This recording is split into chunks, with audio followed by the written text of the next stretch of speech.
Oh my god, I just heard a gunshot.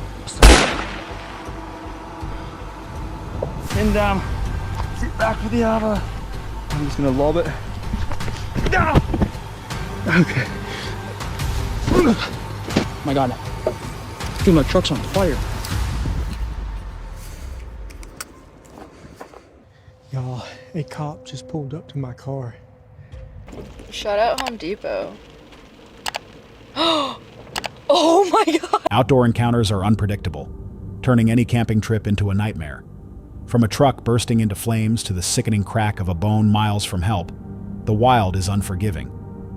When camping alone and things go south, would you have what it takes to survive?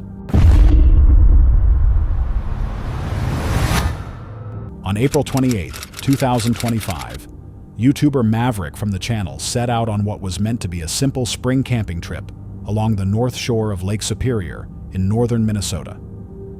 His channel is known for filming outdoor adventures, truck camping, fishing trips, and quiet nights in remote places.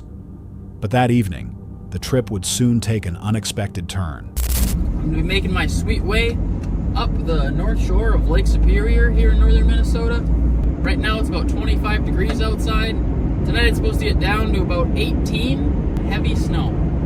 It's a gorgeous day, and one of my favorite things to do this time of year on the North Shore is to go shore fishing. I'm going to be trying to catch myself a northern Minnesotan steelhead. Although the lake's right here, and I could be to it in less than 2 minutes, and I'm going to have to stop at a grocery store, find some food, all before I'm able to find a place to park and camp for the night. The trip began earlier that day at Maverick's garage. He loaded the truck and started driving north along scenic Highway 61 toward Lake Superior. His plan was simple. He wanted to try fishing for steelhead before a late spring snowstorm moved into the area. While driving, his phone displayed a winter weather advisory warning.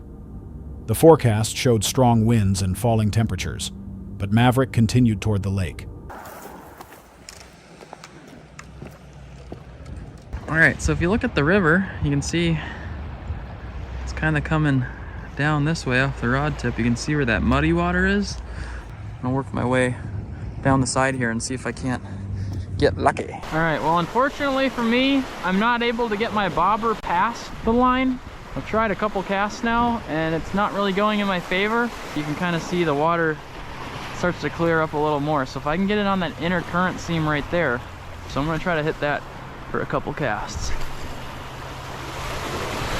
I'm gonna move a little bit further down and see if I can't, I'm not super confident in my spots I'm at right now. I'm gonna give it a shot, a few casts before I take off on out of here and head over to a grocery store and figure out what I unfortunately think that'll about do it for me here. Oh, bad day to forget the jacket. When he reached the north shore, the weather already felt colder than expected.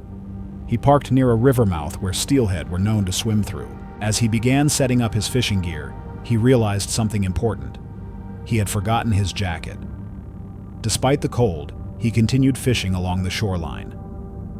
Waves rolled in from Lake Superior while he tried different spots where clear and murky water met. A little later, he moved to another fishing location where he planned to meet the son of a neighbor. Then something unexpected happened. I'm gonna go ahead and drive to another river spot that I know. You see any fish? No. It's freaking cold out. Yeah, you got a little. That looks like a coho maybe. That's pretty cool. The guy down the shore there just caught a fish. Usually I stand up on this rock right here, but I don't think I tried that today. Looks like a good way to get wet. Oh boy. Yeah, definitely a good way to get wet. Yeah, we're out. Woo, shit. Get me out of here.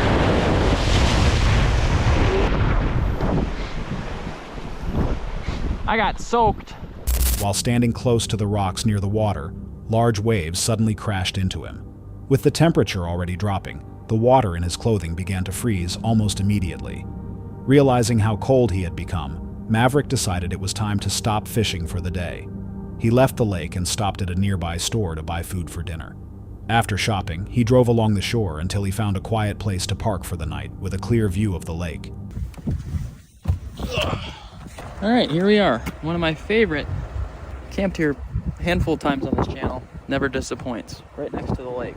It's not supposed to start snowing until like 3 a.m. and it keeps changing its dang mind. So who knows? Maybe we won't actually get snow.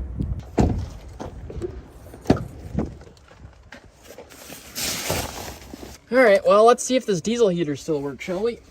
Oh my God. Dude, my truck's on fire.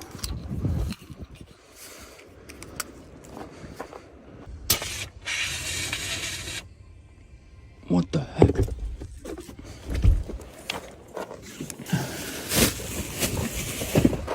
Inside the truck, Maverick began preparing for the evening. He started a diesel heater to warm the cabin before cooking. For a few moments, everything seemed normal. Then he noticed smoke.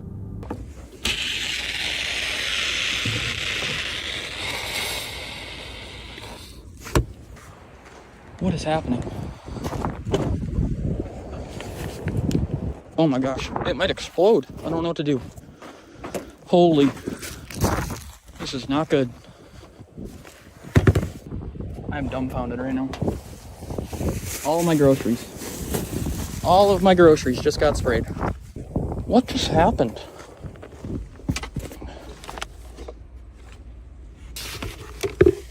Oh my gosh. That is terrifying. Look at this. This is a mess. Wow. All right, I gotta get some of this stuff out here and shake this dust off of it. Look at my socks, dude. Oh, what the heck? Is this even still good to eat now? Can I not? Oh my gosh. That was terrifying. Oh my gosh, what do I do? At first it was faint, but within seconds the cabin began filling with thick smoke. Maverick quickly searched for the source. Near the Goal Zero battery charging port, something had overheated. Flames began to appear around the charging cable connection. He grabbed a fire extinguisher and sprayed it directly toward the source of the fire. White powder filled the cabin instantly. The fire went out, but the inside of the truck was now covered with chemical residue from the extinguisher. His food, sleeping gear, and equipment were all coated in the fine dust. All right.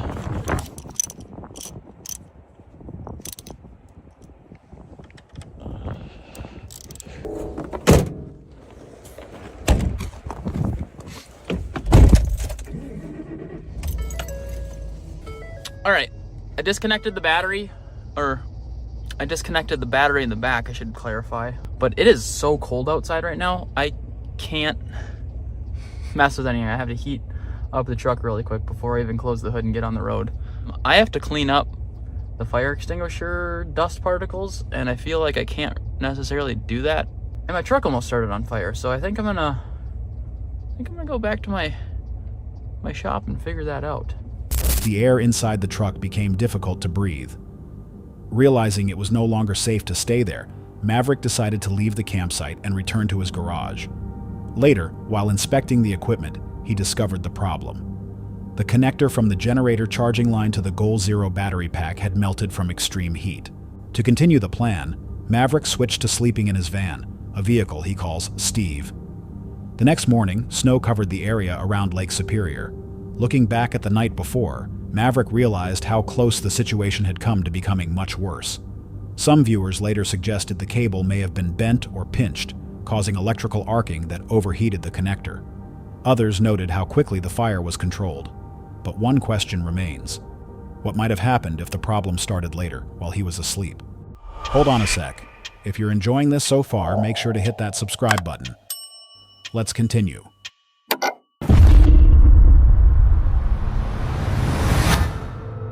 On May 1st, 2022, the YouTube channel Field Days released a video from a remote part of the Western Australian outback. The channel is known for filming survival experiments and outdoor challenges in harsh environments. In this episode, the host set out alone to test a simple idea: travel through the bush for 24 hours without food or water, collecting small amounts of water from leaves while moving. At first, the challenge seemed manageable, but the conditions of the outback would soon change that. Here we go. This isn't the one that we just saw, but I've just walked past this one, just found this is the tree we're looking for. This is called a white gum. These usually grow generally close to a creek or sort of close to water, but that's what this fella's doing, and these are the leaves that we actually want. This is exactly what we want. Beautiful. What we're going to do is we're just going to pillage as many of these leaves off this tree as we can, fill that bag up, and we're going to start hoofing it.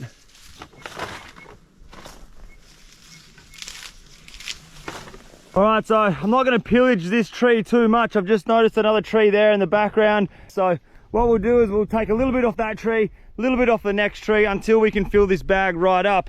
Have a look at that. That's already condensating. That's all. That's future drinking water right there. You got to keep your eye out, keep observant when you're out here, and that's what we win. That's so bloody nice. That's just a big long length, some old fencing wire. Anyway, I'll take that any day of the week. I'll snap a little section of that off and we'll put that in the backpack. That's most definitely going to come in handy. That's real good. The hydration station. This thing, it's going to work. It's going to work like a bloody treat. There's a couple of ants in there also. Look, you can't really do anything about that. We'll just have to sieve that water out when we're drinking it. There's no way in the world if you were to put this over a tree that you'd be able to collect that many leaves off of the one branch. You can see it already completely getting all hot and moist and steamy inside. Grab that fencing wire which we found on the floor over there. I've got a bit of string in the bag, but you may as well just use the wire that we found. Just gonna use this fencing wire to tie it up, and we're gonna start hoofing it. All right, we're gonna make this bag airtight. We're gonna wrap this fencing wire around here like this. Gonna lock him off. Now we're talking hydration stations. Have a look at that. That is one big bag full of leaves. I'll show you what's happening. You can see down here, like, have a look at this. It's already just forming some beautiful water there. Don't know if you guys can see that on the camera, but there are a heap of little bugs running around. Look at this little fella here. So I suppose we can do one more thing.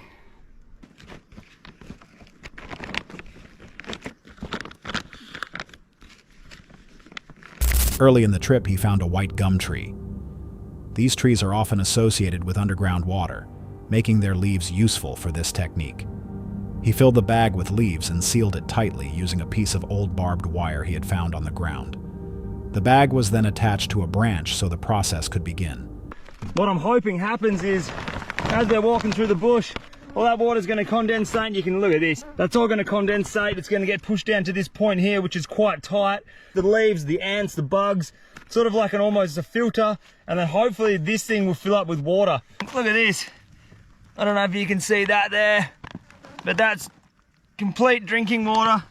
And that little bit of liquid you can see in the bottom, it might look like cat piss at the moment, but that there is 100% drinkable water. We've only been out here for a couple of hours. Still got the whole entire afternoon and all day tomorrow to walk, so that's bloody beautiful. Look at this. We've got this little bit of cat piss in the bottom of that catchment bag we made there. That's a good mouthful and a half of water there, but if I was to hang it up on a tree, I reckon we'd fill up that whole entire little reservoir there full of water, and the time is only 2:02, so we've got a fair whack to walk yet. After setting up the bag, he continued walking through the bush. The land was dry and uneven, covered with rocks and scrub. The sun remained strong and the air was hot. After several hours, he checked the bag again. Small drops of water had started to form inside the plastic. Later, he noticed a small amount of water collecting in the corner of the bag. It was not much, only a few mouthfuls, but it showed that the method was working. He continued moving east, heading back toward his vehicle. The car was parked many hours away, and reaching it before nightfall was important. Wow. We're not too far away from having a sunset. We've done some serious Ks today. I've hung that bag up in a tree with that rope we had. I've just made that little vessel. Easily we've got more than a cup of water already. It'd be a cup and a half. There's probably about a cup of condensation still in that bag. So we've been walking through the bush for around about 6 hours-ish. You can have a look. This has still got a whole lot of condensation and water up on the top there. But down here, there goes another fly. Oh, that's about the 100th fly I've eaten today. It's good for you.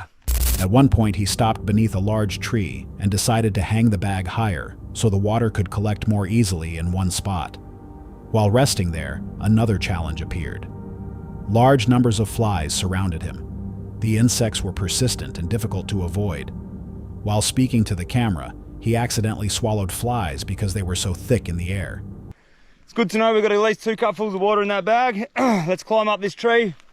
We'll see where the hell we are, how far we got to walk. Later, he climbed a tree to get a better view of the landscape. Oi! Get your monkey on! Alright, get here. Alright, we're halfway up a tree, trying to find out where the hell we are. Wait a minute, that ain't good. That ain't good, that's super slippery.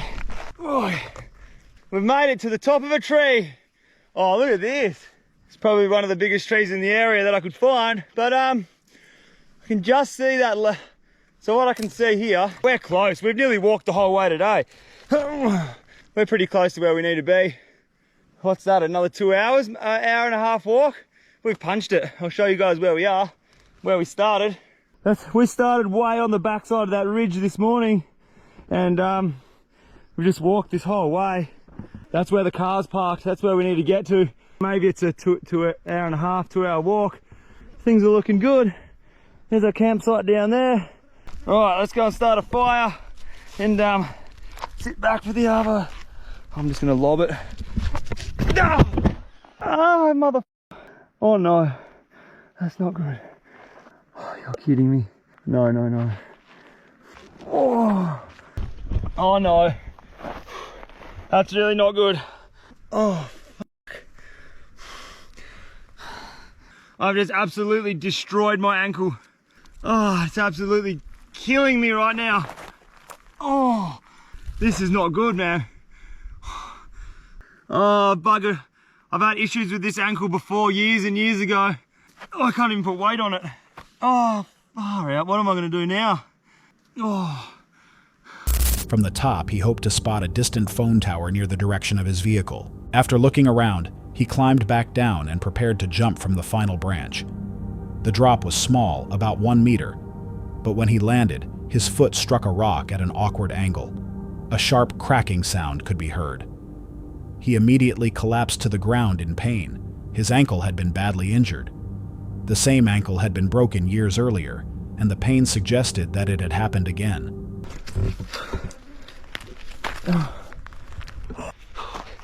This is actually not even a joke right now, but my ankle, I can't even move my foot. This is bad. No phone reception. This isn't good. This really isn't good. Oh, man, that's not good. No. I've actually broken this ankle before surfing a couple of years ago, and it's exactly that same spot. This is so shit. All right, it's about a 2 hour walk on a good foot to get to the car. Hopping to the car like this is gonna take me hours. We're gonna have to just start thinking of ways to get back to the car. We're not camping here. This is bad. All right, I'm gonna have to make a set of crutches out of sticks and we're getting out of here. Oh, this is the worst.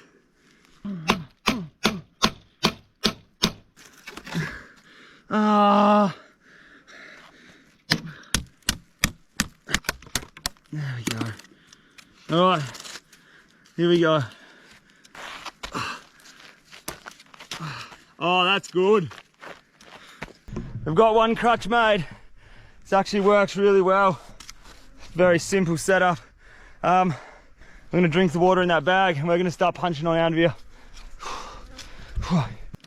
Oh, let's get this water out of this bag and get out of here. Look, because we're going back to the car, I'm just gonna take what we can right now.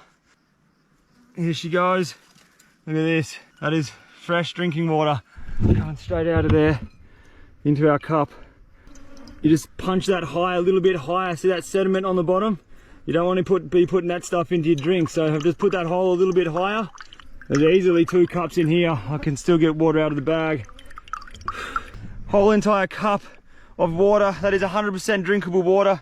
Look at this. It's actually quite nice. It almost tastes like some form of a tea. That eucalyptus gives it that little bit of flavour. Oh, I tell you what, after the first thing we drank all day, that's absolutely incredible. That's real good.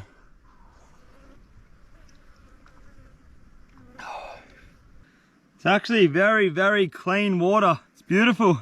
Look at my ankle, it is so swollen. Check this out. I'm actually gonna leave my shoe on because I don't reckon I'll get my shoe back on. Oh, what have I done? Alone in the bush and unable to put weight on his foot, he now faced a difficult situation.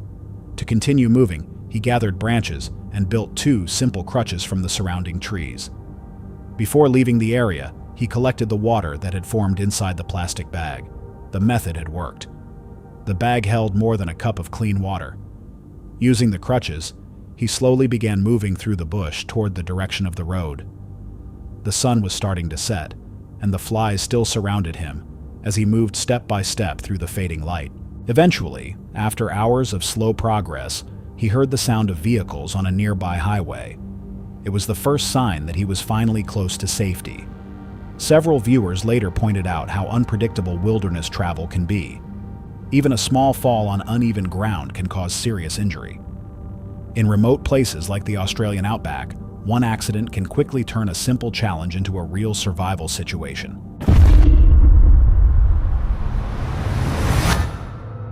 On November 15, 2025, YouTuber Scootski uploaded a video documenting a solo trip into the Rocky Hills near Little Moab, Utah.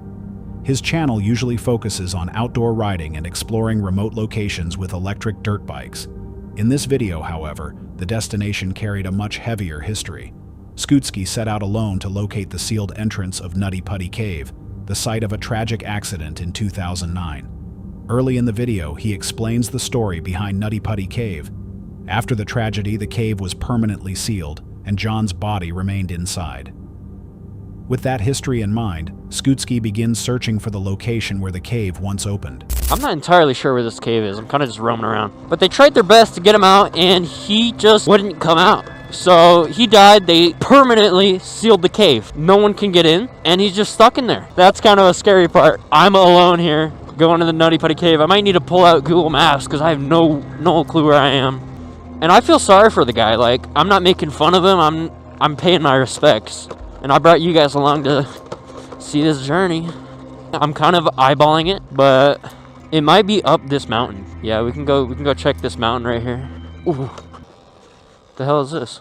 It's a rock. Come on, baby. Oh my god, I just heard a gunshot. They're definitely shooting out here. Hopefully not at me. Dude, I hope it's not at me. I also gotta be careful of rattlesnakes, because they like to lurk.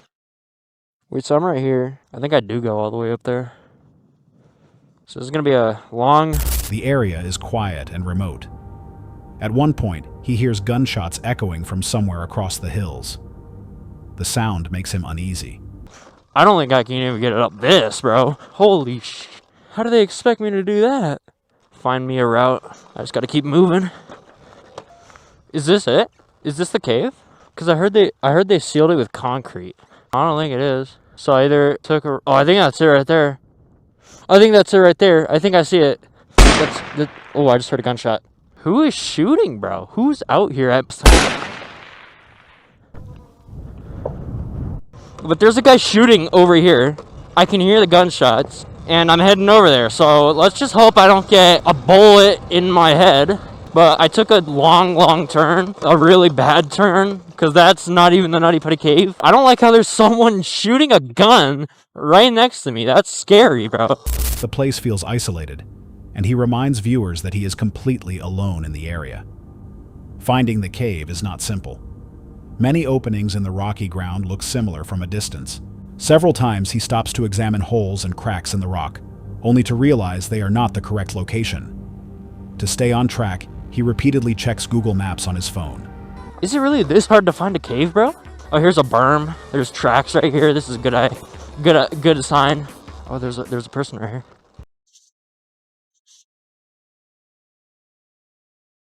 Excuse me.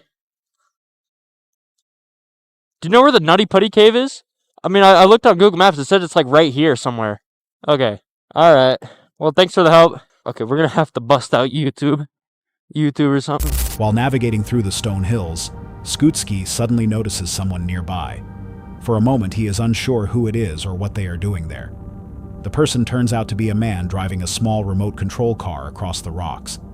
It is the only person Scootski encounters during the entire trip.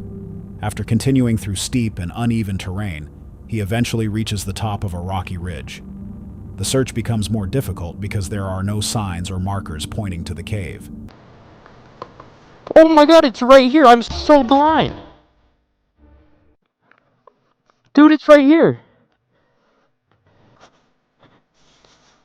John Edward Jones.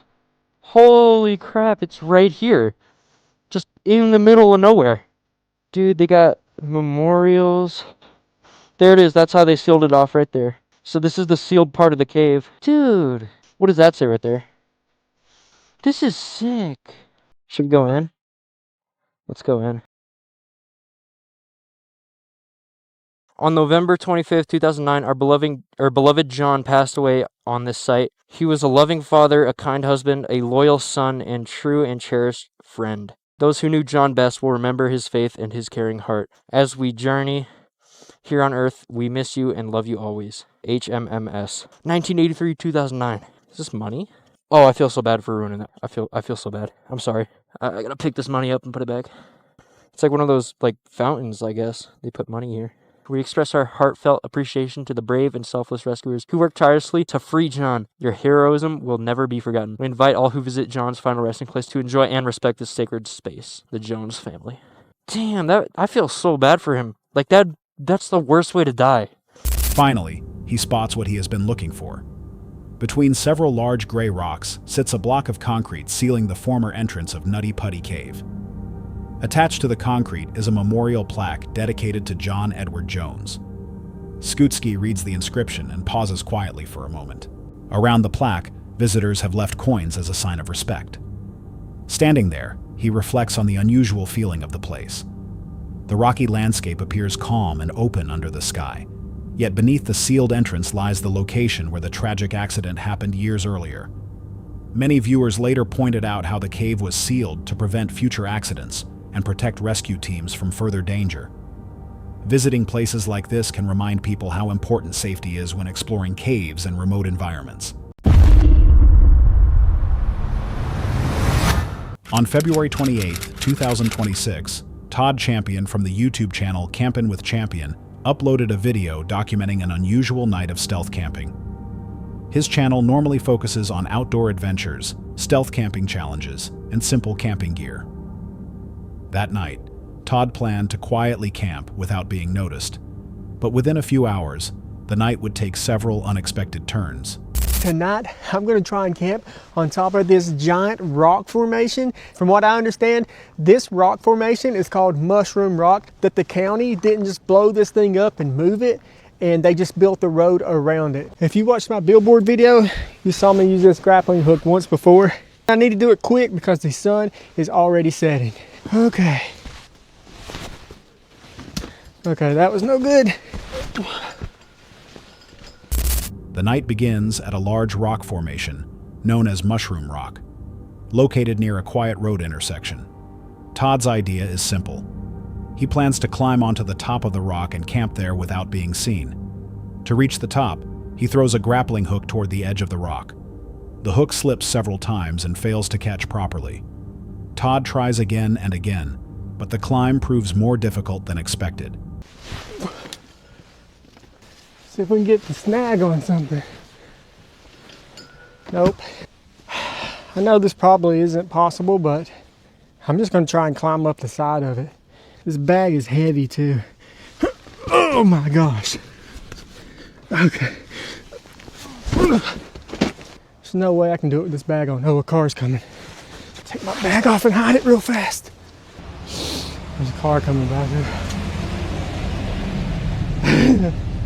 While he is still working with the hook, a car suddenly drives past the intersection. Todd quickly grabs his gear and hides his backpack in nearby bushes so the driver will not notice him preparing to camp. Soon after, another unexpected problem appears.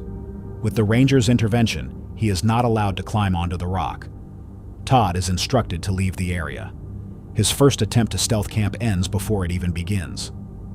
Todd drives away and searches for another location. This is pretty weird being just on the side of the interstate like this.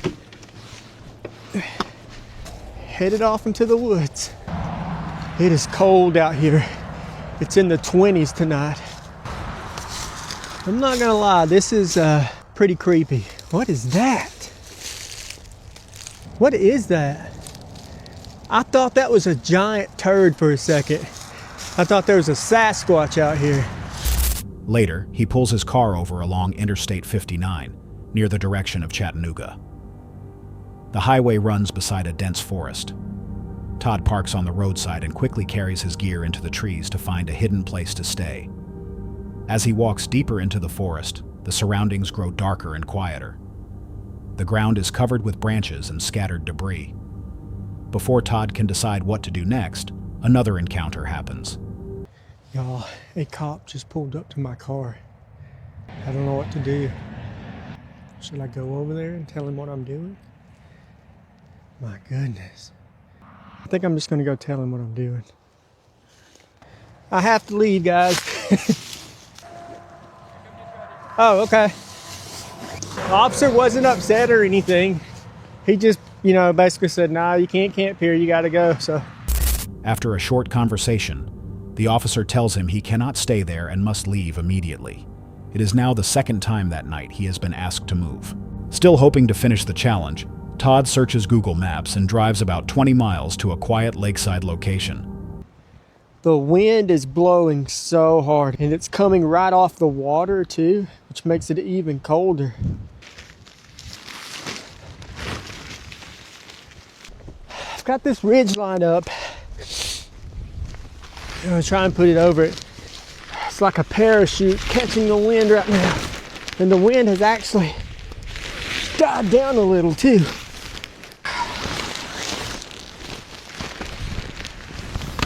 I feel like a tarp should not be this hard to set up. I'm gonna have to fix that. No!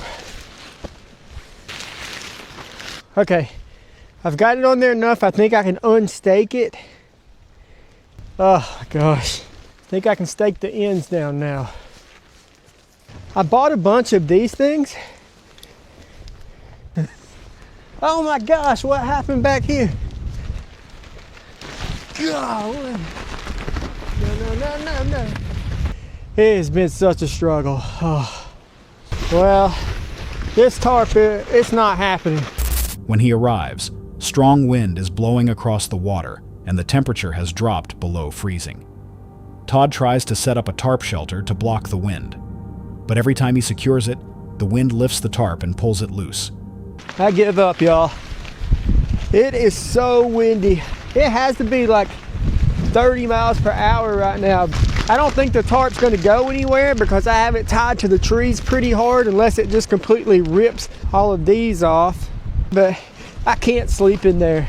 It is freezing. The wind is killing me. I am going to retreat. The wind reaches nearly 30 miles per hour and the cold begins to numb his hands. Tying knots becomes difficult. After several attempts, Todd finally decides it is not safe to stay there. He packs up his equipment, ends the stealth camping attempt, and drives to a nearby Waffle House to warm up and eat a late meal. After being stopped twice and forced to move again by the wind, some viewers wondered if that night simply wasn't meant for camping. If you were in Todd's position, would you keep searching for another spot, or end the trip there? On April 29, 2024, a video uploaded to the YouTube channel Becca Y documented an unexpectedly tense night during a truck camping trip in Texas. The channel usually focuses on solo travel, road life, and quiet outdoor camping with her dog Sky. But that night unfolded very differently. While traveling near the Oklahoma-Texas border and heading toward Dallas, Becca began receiving repeated tornado warnings on her phone. Before continuing the trip, she stopped to replace her Crocs with a new pair, just in case she needed to move around during the storm. She then continued driving toward Dallas. What would normally be a 30-minute drive suddenly felt much longer than expected. I didn't bring my cameras with when I arrived to Dallas after, it was almost an hour and a half drive that was only supposed to be 30 minutes. I lost count of the amount of accidents that I saw because of the flooding on the highways. People were hitting the puddles and then crashing. It wasn't like two cars hitting each other like a normal accident. People were just crashing from big gust of wind, and they were just hitting the guardrail. We are in a 3 out of 5 area zone, which means we have a pretty good chance of getting a tornado tonight into tomorrow morning. Heavy rain covered the highway, making it difficult for vehicles to move safely. Some drivers struggled to keep control, and accidents began appearing along the road. As the weather worsened, she decided to stop for the night at a Walmart parking lot in Dallas. The wind was already strong, so she chose to remain inside the truck rather than set up the roof tent, even though the space inside was cramped. Inside the vehicle, she tried to keep the night as normal as possible. She cooked a simple meal of steak and asparagus, but the sound of the storm outside made it difficult to relax. Can you guys hear that over the fans? Holy crap. I'm just too nervous to even finish eating dinner. Like, I don't even have an appetite as much as I thought I would. It's 11 o'clock at night. The storm's supposed to get really bad in less than an hour. I'm nervous, so I figured it's almost safer in my front seat. I'm gonna sit in here for a while, just think of a game plan. Rain hammered against the truck, and every gust of wind reminded her how unstable the weather had become. Later in the night, she decided to move again. We got some lightning. The rain is slowly starting. So we left Walmart, now we're at Home Depot. And honestly, this is better, view-wise. Oh my goodness, the lightning. It's only 2:30 a.m. right now. We're in the tornado effect area. I just checked on my phone. It's not even raining. I also don't even hear thunder. Isn't that how that works? You can't have lightning without thunder. Oh my god, I'm so tired. Around 2:30 in the morning, feeling exhausted and mentally drained, she drove to a nearby Home Depot parking lot where she hoped to better see the sky and surrounding area. Not long after arriving, something unexpected happened. I feel like you guys are screaming at me right now to go to Ryan's house. And I'm actually kind of considering, I mean, it would have been different if I went earlier. 11 o'clock probably would have been the latest I would have felt comfortable showing up. But he's probably asleep.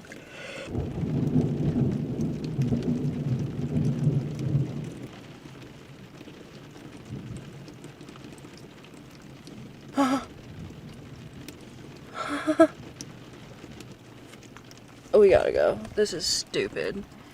Shout out Home Depot. Oh my god! Oh my god. I can't believe I got that on video. The lightning was in front of me, now it's over there. A sudden lightning strike hit. The flash lit up the road ahead and startled her instantly. Moments later, she noticed something unusual in the sky. Dude, someone's on a bike right now. Are you good? Why is the sky colored like that? Is that normal? The clouds carried a strange color that made the storm look even more unsettling. Shortly after that, she passed a cyclist riding through the storm in the early morning darkness. The sight surprised her. It was hard to imagine how someone could be riding a bicycle in weather like that. Eventually, Becca decided the safest choice was to drive to a friend's home in Dallas to wait out the storm. During the night, one thunderstrike was so powerful that it shook the ground. The impact was strong enough to trigger nearby car alarms. Even Skye, normally calm during their trips, became visibly frightened by the sound. By early morning, the storm finally began to pass. Many viewers later pointed out that storms in this region can become dangerous very quickly, especially during tornado season. Even experienced travelers can be caught off guard. If you were traveling alone during warnings like this, would you stay parked or keep driving to find shelter? On March 18, 2023, the YouTube channel English Woodsman uploaded a video titled "Unwanted Visitor When Tent Camping in the Wild." In this episode, the creator heads into a private woodland in the UK to test a cheap dream tent he recently bought from a clearance bundle. The plan is simple: set up camp, cook dinner, and spend a quiet night alone in the forest. But once darkness settles in, the quiet woodland begins to feel very different. As he unpacks the gear, he quickly notices a problem. So it's got a clear rip, and there's the clips what's supposed to keep the tent in place. But the tent isn't too bad. From what I've seen putting it up once anyway, I think this sort of video is the way you should do it. Garden, or if you've got a bit of private woodland to go to, go there, test your equipment. Then if there's something wrong, you're not stuck away from home. So this is the inner of the tent.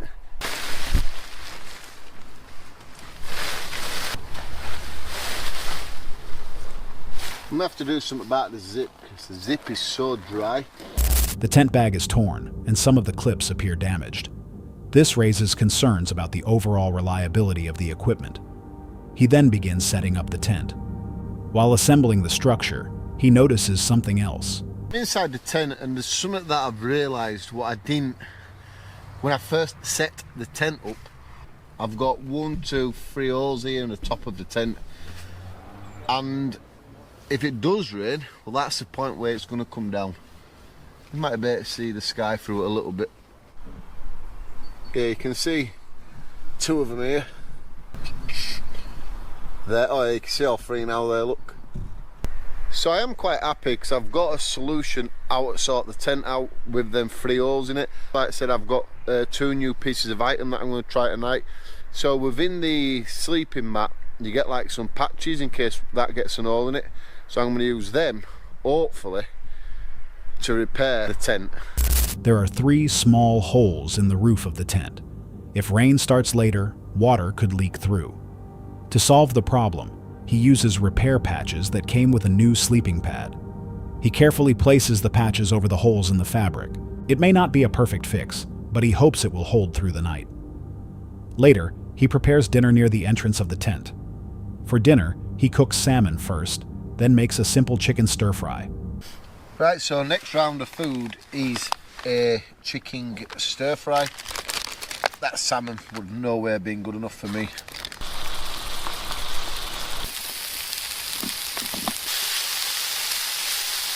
Now let's give it a bit of colour now, isn't it? Now, I wonder what's going on because there's just been a massive set of helicopters go overhead. Just started to get proper dark now anyway. But yeah, I don't know what's going on there, some sort of army training or something. As evening turns into night, an unexpected sound breaks the quiet of the forest. A military helicopter passes overhead. The noise echoes through the trees before fading away into the distance. Not long after, rain begins to fall. Inside the tent, he checks the repair patches on the roof and hopes they will keep the inside dry. Right, so we're in the tents now. The rain started, and I've got a small problem with them 3 little holes. I have these, and these are from the air mat. I have 2 of them, and I'm going to have to stick them over the holes. So maybe I just have to use 1. It's not ideal, but it's better than it leaking in. We're getting there. That's patch number 1 done. Just need to get the next one. I don't know if it's going to be a long-term fix, but at least for tonight, it'll be alright, I think. I'm just going to have a quick look over, see if there's any more that I do need to cover up before I decide to get into my sleeping bag. Later in the night, he suddenly wakes up to the sound of footsteps outside the tent. Something is clearly moving around the campsite. Just being woken by something seemed to be walking around my tent a bit. And it's woke Dan up as well because Dan's just messaged me. You know the guy lines that you pull out? Something I felt, no, not that. I don't know, it's just, it woke me up so quick. Raining as well. Now if I were by myself, I'd be a little bit more nervous, let's say. I get there's wildlife and things like that.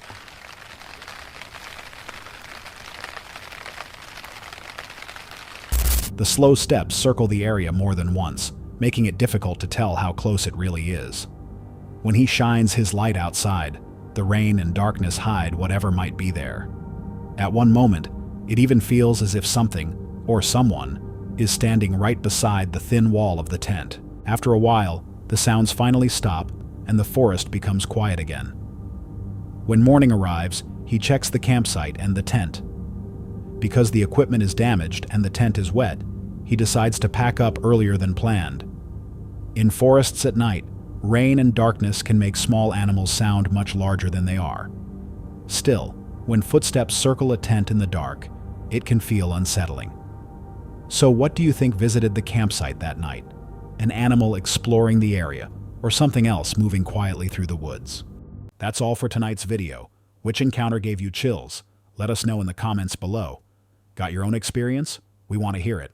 And whatever you do, don't miss what's coming next.